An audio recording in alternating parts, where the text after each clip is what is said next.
와, 1000억의 매각. 나도 장사나 해볼까? 이태원 클라스 박세로이 되게 멋있네. 나도 장사나 해볼까? 인건비, 월세, 관리비 등등 나가고 나면 1000만 원은 벌겠다. 퇴직금으로 나도 장사나 해볼까? 진짜 미치신 겁니다. 저는 지금까지 장사를 4번 해봤습니다. 2번은 투자 대비 높은 가격에 매각했고, 1번은 본전치고 빠졌고, 1번은 처참하게 망했습니다. 그리고 지금은 요식업 전문 마케팅 회사를 운영하면서 직업 특성상 한 달에 100개가 넘는 식당을 분석하고 있습니다. 저는 더 배우고 싶어서 연매출 1,500억이 넘는 프랜차이즈 기업 회장님, 직영 매장으로만 연매출 200억이 넘는 대표님, 유명 브랜드만 10개 만든 대표님 등 정말 대단하신 분들을 만나 뵙고 배우면서 알게 되는 게 많은데, 알면 알수록 다시 장사할 엄두가 나질 않습니다. 저도 맨 처음 장사 시작할 때는 나도 장사나 해볼까? 별거 있겠어? 이런 생각으로 했습니다. 망하기도 하고 운이 좋아서 높은 수익을 거두기도 했지만 지금은 내가 다시 장사를 할 수 있을까? 이런 생각이 듭니다. 맨 처음 장사를 했을 때보다 아는 게 훨씬 더 많아졌고 능력이 더 상승했음에도 불구하고 오히려 겁이 납니다. 프랜차이즈 회사를 몇백억에 매각하신 분도 다시 장사를 하며 망하기도 합니다. 그 유명하고 대단하신 백종원 선생님조차 망하기도 합니다. 자영업 폐업률 100만 시대라고 하지만 폐업보다 창업을 하는 비율이 더 높습니다. 경쟁은 치열하고 트렌드는 너무 빨리 지나가는데 식당을 찾는 손님들은 줄어들고 있습니다. 말도 안 되는 이 시대에 나도 장사나 해볼까? 이런 생각으로 시작하는 건 정말 미친 짓입니다. 여러분, 1년 잘 되더라도 매장 관리 조금만 못하면 2년 후에는 빚지고 망하는 게 장사입니다. 10년 한 자리에서 잘 되더라도 재개발 이슈로 사람들이 떠나면 하루아침에 망하는 게 장사입니다. 이렇게 망하는 일이 대체 왜 생길까요? 직원 때문인가요? 경기가 안 좋기 때문인가요? 재개발 때문인가요? 아닙니다. 모르기 때문입니다. 장사를 시작하는 순간 수백 수천 가지의 문제가 발생합니다. 이 문제들을 해결할 수 있어야 하는데 어떻게 해결하는지 모르기 때문에 망하는 겁니다. 대부분의 분들이 창업을 하기 전에는 400억의 프랜차이즈 회사를 매각한 사례, 10개 매장 관리하며 롤스로이스 타는 사장님의 사례 등 성공적인 사례만 봅니다. 무언가를 배우려 하지 않고 좋은 것만 봅니다. 다가올 문제들은 생각하지 못한 채 성공에 대한 환상만을 꿈꿉니다. 식당이 폐업을 하는 이유, 장사하면서 절대 하지 말아야 할 3가지, 줄 서는 마케팅을 하는 방법 등 이런 내용들은 창업 이후 장사가 안 될 때 그때서야 눈에 들어오기 시작하고 그때서야 배우려고 합니다. 하지만 그때는 보증금, 인테리어, 시설비 등등 이미 투자금이 들어간 상태입니다. 몸도 마음도 정신도 모두 피폐해져 있을 때죠. 그때부터 배우려고 하면 너무 힘듭니다. 근데 진짜 문제가 뭔지 아세요? 잘못 배우고 있다는 겁니다. 창업을 준비하는 과정에 배우던, 장사를 하다가 힘든 시기를 겪는 과정에 배우던 그냥 애초에 잘못 배우고 있다는 겁니다. 돈 관리하는 방법을 잘못 배우고 있습니다. 개인 브랜드 창업하실 때 엄청 큰 실수를 하시는 게 있습니다. 프랜차이즈 가맹점 창업 이후 이용만 당하고 있습니다. 그리고 이기적인 생각만 합니다. 불운을 행운으로 만들 줄 모릅니다. 저는 이 5가지에 대해 자세히 알려드리겠습니다. 이 5가지만 제대로 알아도 장사 성공 확률이 높아진다고 확신합니다. 현재 창업을 준비 중이시거나 장사에 어려움을 겪고 계시다면 이 영상 꼭 집중해서 봐주시면 분명한 도움이 되실 겁니다.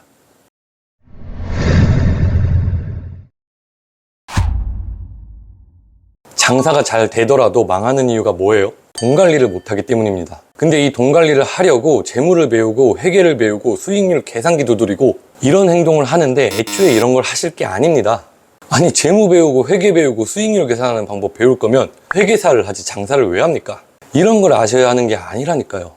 물론 하면 좋죠. 근데요, 바쁜 와중에 매일 변동하는 야채값, 고기값 계산해서 원가 계산 가능하신가요? 이거부터 못하는데 뭔 재무 관리를 해요. 매출 대비 부가세 계산해서 따로 빼놓으실 수 있으신가요? 감가상각비 계산해서 빼놓으실 수 있으신가요? 아니잖아요. 자, 연매출 20억 넘어가면 재무 관리는 필수로 해야 한다고 생각은 합니다. 사장님 말고 직원이 말이죠. 직원 고용해서 재무 관리할 거 아니고 진짜 하나의 오차 없이 사장님이 직접 정확하게 할 거 아니라면 돈 관리를 위해 해야 하는 건 그냥 딱 2가지입니다. 사장님 월급 측정하기, 신용카드로 비용 지출하지 않기. 이거부터 해야 합니다. 이걸 못해서 대부분의 사장님들이 돈 관리가 안 됩니다. 아시다시피 법인 사업자는 대표 월급을 따로 측정하지만 개인 사업자는 그렇지 않습니다. 그렇다 보니 개인 사업자의 경우 버는 돈들이 사장님의 본인 돈이라 착각하고 씀씀이가 올라가는 경우가 많습니다. 씀씀이를 올리는 건 쉬운데 씀씀이를 낮추는 건 정말 어렵거든요. 그렇게 돈 관리가 안 되기 시작합니다. 개인 사업자는 말만 개인이지 버는 수익들이 절대 사장님의 돈이 아닙니다. 사장님의 월급을 제외한 수익은 사업자의 돈이라는 걸 아셔야 합니다.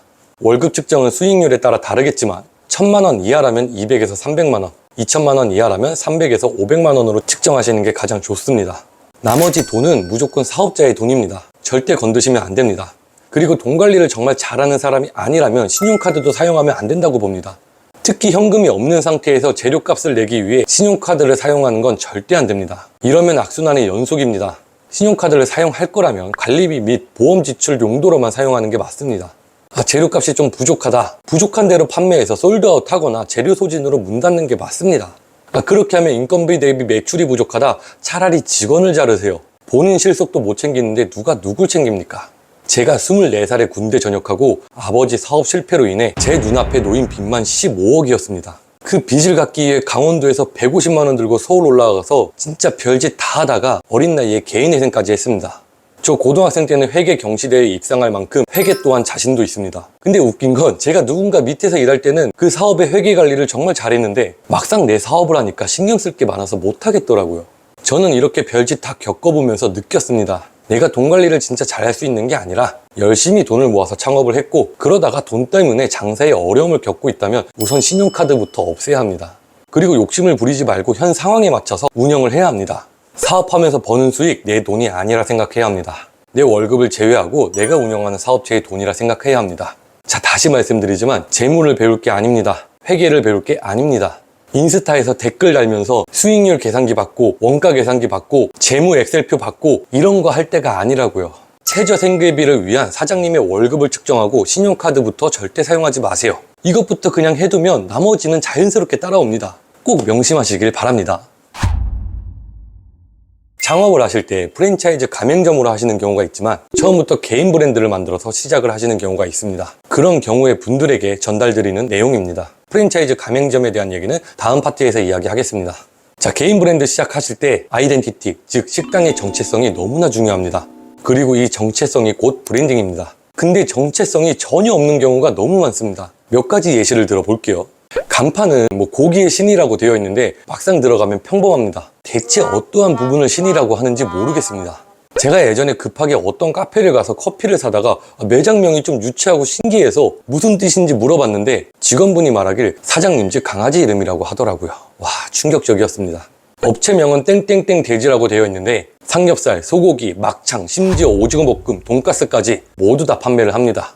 이렇게 개인 브랜드를 하시면서 정체성이라고는 하나도 없는데 경기 탓하고 상권 탓하고 그러시면 절대 안 됩니다. 제가 맨 처음 네모네 카레라는 식당을 운영했습니다.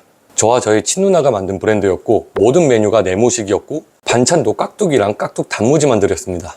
월세 150만원, 닷지 테이블 포함 7개 테이블에서 월 매출 5천만원까지 만들었습니다. 전수 창업으로 간판비 받고 2개까지 브랜드를 내준 뒤에 저희 브랜드에 관심을 보이시던 분이 있었어요. 그분에게 약 3억에 판매를 했습니다. 왜 팔았냐고요? 아까 말했는데 제가 갚아야 할 빚이 있었거든요. 그 뒤에는 프랜차이즈 고깃집 운영했다가 망했습니다. 이건 제가 운영을 잘못했던 것 같아요. 그리고 매출 1,000만원 나오는 족발 배달 전문점을 권리금 500만원 주고 인수해서 시설비로 2천만원 투자하고 냉면 및 고기 전문점으로 바꿨습니다. 5개월 만에 월 매출 8천만원까지 만들고 1억에 팔았습니다. 근데 이때까지만 해도 빚을 갚아야 했거든요. 그리고 월 매출 6천만원 나오던 자리를 인수해서 마리고기 전문점으로 브랜딩을 했고 1억 3천만원까지 매출을 만들었습니다. 제 가게명은 마루돈인데 이걸 평택에서 시작했었습니다.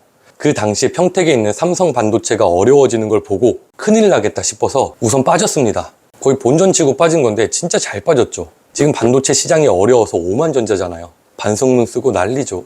그래서 평택에서 장사하시던 분들이 힘든 시간을 겪고 있는 경우가 있습니다.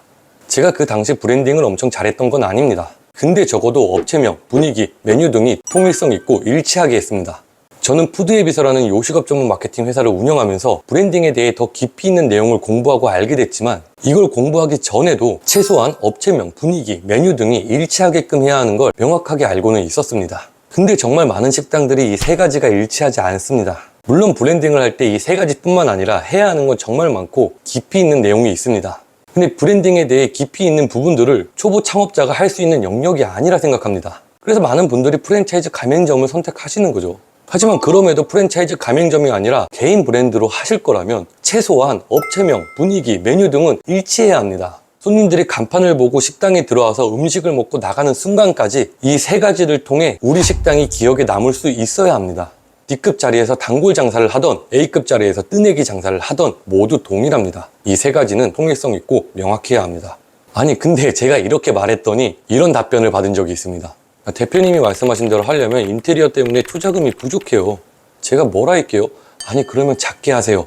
정체성 없이 테이블 10개, 15개 있는 것보다 정체성 있는 상태로 테이블 5개 있는 게 낫습니다.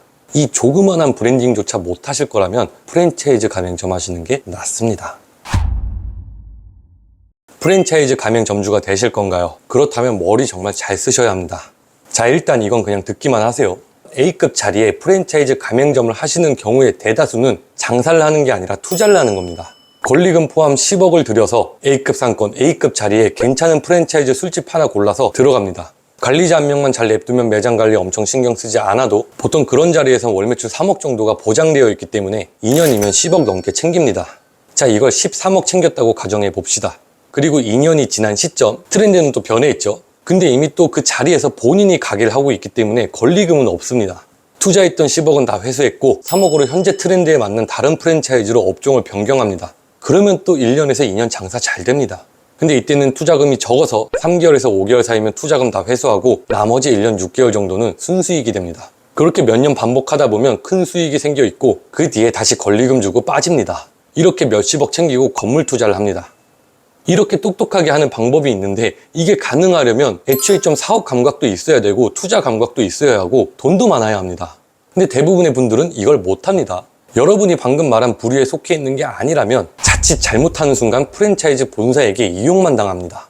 여러분이 프랜차이즈에게 이용당하지 않고 이용할 수 있도록 세 가지 방향에 따라 여러분이 어떻게 해야 하는지 방법을 알려드리겠습니다. 배우기 위해 하는 거면 딱 2년만 하자.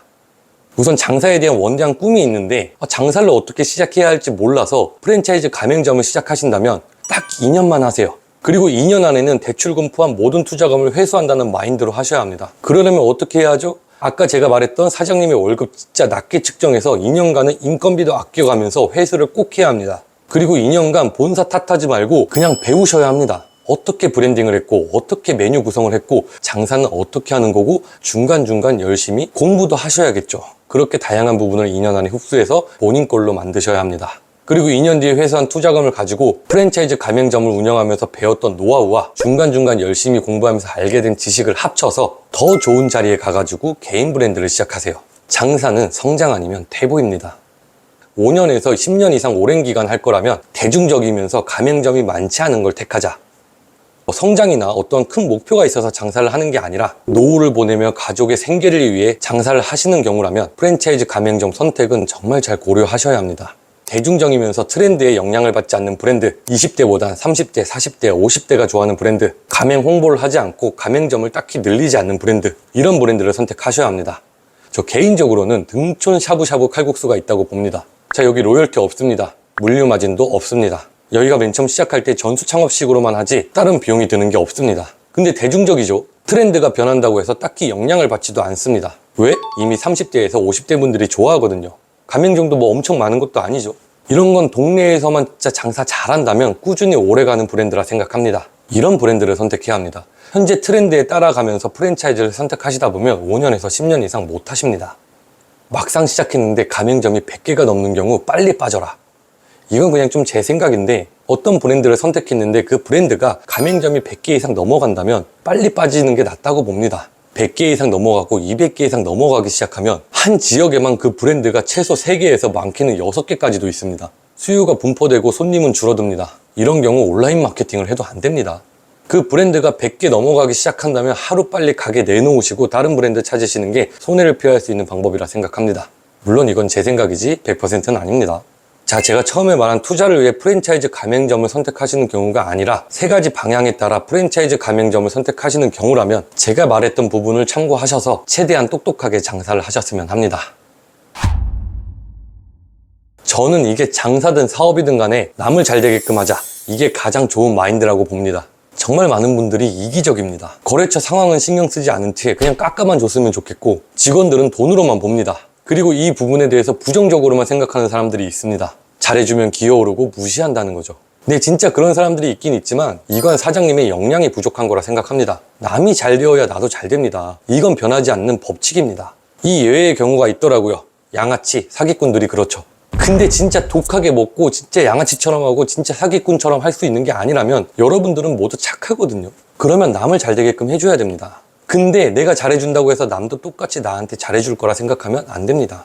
내가 잘해줘도 그들은 나에게 못할 수도 있습니다. 다만 내가 잘해주면 나한테도 잘해주는 좋은 거래처를 고르고 내가 잘해주면 나한테도 잘하는 직원을 고용하는 것도 사장님의 역량이라 생각합니다. 아니면 그렇지 않은 거래처의 마음도 변하게 할 수 있고 그렇지 않은 직원의 마음 또한 변하게 하는 것도 사장님의 역량이라 생각합니다. 저도 한참 거래처와 갑과 을을 따지려고 했고 직원들이 돈으로밖에 안 보였던 적이 있습니다. 하지만 많은 경험을 하며 정말 뼈저리게 느꼈습니다. 거래처가 잘 되어야 저도 잘 됩니다. 거래처가 나 덕분에 잘 되어야 나한테 좋은 물건을 주고 저렴하게 공급을 해줍니다. 직원이 잘 되어야 나도 성장합니다. 직원이 잘 되어야 장사도 성장합니다. 사실 저도 아직 이 부분에 대해서는 부족한 게 많습니다. 그래도 항상 남을 잘 되게끔 해주자에 많은 포커스를 맞추고 있습니다. 물론 또 아웃풋 대비 인풋이 적을 수도 있습니다. 여기서 아웃풋이란 내가 누군가한테 잘해주고 인풋은 그게 돌아온다는 의미로 보시면 됩니다. 아웃풋 대비 인풋이 적을 수도 있지만 대신 아웃풋을 여러 개 만들면 작은 인풋들이 여러 개 모여서 결국에는 내가 가장 많은 이득을 취하고 성장을 하게 됩니다. 그게 맞지 않나요? 그리고 저는 정말 진심으로 남을 위한다고 말씀은 못 드리겠습니다. 저는 저를 위합니다. 저를 위하기 때문에 남을 위합니다. 장사할 때 정말 나쁜 마인드가 남을 생각하지 않는다는 겁니다. 이건 곧 손님도 생각하지 않는다는 거고 결국엔 모든 건 자신에게 도구로 돌아옵니다. 자, 이 부분은 꼭 변해야 하는 마인드라 생각합니다. 진짜 저는 모든 게 운이라 생각합니다. 정말 운이 99%입니다. 현재 저와 함께 일하고 있는 팀장님이 없었다면 저는 힘들고 어려웠던 시기들을 쉽게 이겨내고 빠른 성장을 할 수 있었던 게 불가능했을 거라 생각합니다. 그 친구를 약 10년 전 군대에서 만났습니다. 그리고 그 인연이 지속되어 5년 넘게 함께 일하고 있습니다. 군대에서 그 친구를 만난 게 저에겐 정말 큰 행운입니다. 다만 행운이 찾아오면 불운도 항상 함께 찾아오는 것 같습니다. 친구인 나머지 초기에 일할 때 정말 많이 힘들었습니다. 서로 의견이 맞지 않았고 싸우기도 했습니다. 자, 그럴 때면 와 진짜 이 새끼 없는 게 나을 만큼 더 힘들었습니다. 반대로 그 친구도 그 당시에는 저 같은 새끼랑 일하는 게 지쳤을 겁니다. 하지만 저희는 그 불운을 극복했고 지금은 누구보다 좋은 파트너로 함께 일하고 있습니다. 자, 이것도 로또로 한번 예시를 들어보겠습니다. 1등 당첨이 된다면 엄청난 행운이 찾아온 거죠. 하지만 10억이 넘는 돈이 한순간에 들어오면서 행운과 함께 정말 많은 불운들이 찾아오기 시작합니다. 가족과의 불화, 인간관계, 세태, 심리적 불안정, 사치와 낭비를 하며 생기는 나쁜 습관, 목표를 상실한 의미 없는 삶. 아니, 일론 머스크가 로또 당첨되면은 그냥 풀밭에서 네일클로버 찾은 행운 정도거든요.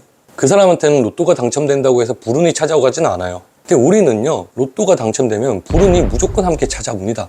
장사를 할 때도 마찬가지입니다. 자, 장사를 할 때도 예시를 한번 들어볼게요. 우연히 어떤 손님이 매장에 방문해서 맛있게 먹고 50명 회식을 예약합니다. 행운이 찾아온 거죠. 하지만 그로 인해 매장이 엄청 시끄러워졌고 다른 일반 손님들은 시끄럽다면서 컴플레인을 겁니다. 이러면 불운이 찾아온 거죠. 대부분 이 불운을 생각하지 못하고 해결하지 못해서 문제가 발생합니다.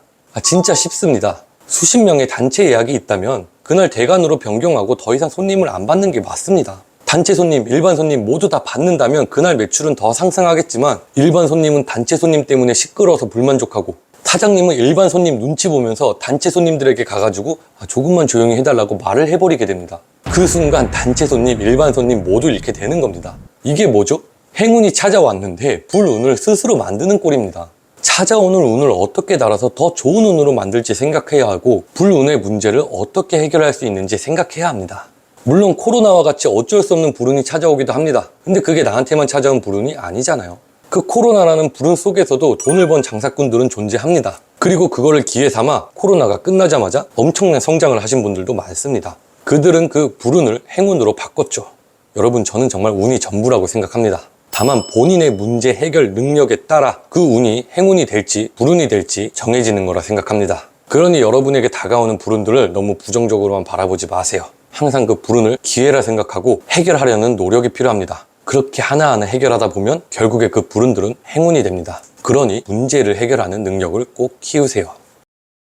장사 잘하는 방법 3가지, 손님을 이끄는 장사 스킬 5가지, 이런 거 전혀 중요하지 않다고 생각합니다. 제가 말한 5가지 내용을 토대로 능력이 상승하면서 똑똑하고 현명해지는 것이 중요하다고 생각합니다. 그렇게만 되면 스킬이나 노하우 이런 것들은 자연스럽게 따라옵니다. 특히 나도 장사나 해볼까라는 마인드로는 전쟁 같은 자영업 시장에서 절대 살아남을 수 없습니다. 이런 마인드를 가지고 계시다면 하던 거 그냥 하세요. 장사를 할 거라면 이런 마인드 당장 버리시고 정말 큰 도전이라 생각하시고 신중하게 시작하시길 바랍니다. 자, 저는 푸드의 비서입니다. 사장님들이 똑똑하고 현명하게 그리고 능력이 성장할 수 있도록 많은 보좌를 해드리고 있습니다. 제 채널에 오시면 여러분들이 좋은 인사이트도 얻고 능력 또한 상승하실 수 있는 다양한 영상들이 있습니다. 제 영상 3개만 딱 보셔도 아실 겁니다. 저는 어줍지 않은 얘기 하지 않습니다. 앞으로도 도움이 되는 영상을 많이 업로드 하겠습니다. 여러분은 그냥 구독 버튼만 누르시면 됩니다. 영상 끝까지 시청해 주셔서 감사합니다.